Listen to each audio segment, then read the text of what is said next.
Hi, this is Elsa P. here to talk about Saturn squaring Pluto that in 2009 and 2010 that has so many people nervous, probably rightfully so. I thrive in inclement weather. I think I understand this energy, and I thought I'd come on here with some very simple tips that anybody can apply that will allow you to fare better during this time, and perhaps even fortify yourself enough to thrive.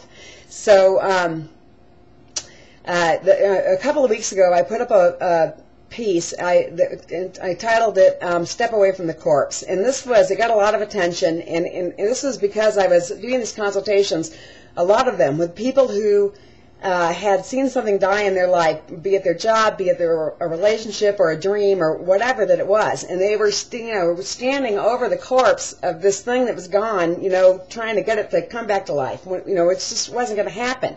Now, you can tag me with the fearmonger label if you want. Saturn and Pluto together is very final. And if you want an idea of that, these two planets were opposed September 11th.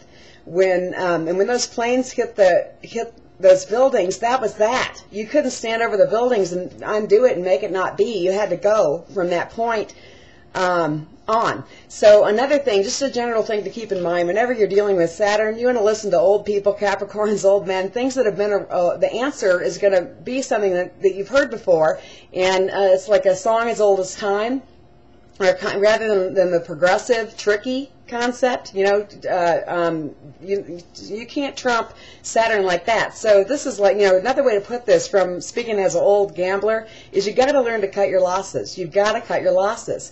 You've got to accept losses. These are my losses. I'm cutting my losses here. So this applies on all levels. For example, you're seeing businesses, United Airways is one, they're cutting the parts of their business that are not profitable. The idea is so that they can survive. So things that aren't working, they're accepting that. They're taking the loss. I'm going to cut my losses even though I've invested here, and I'm invested heavily, so that I can be leaner and I can survive. So this is my... I'll be back. This is going to be a series. This is Elsa P. at elsaelsa.com. See ya.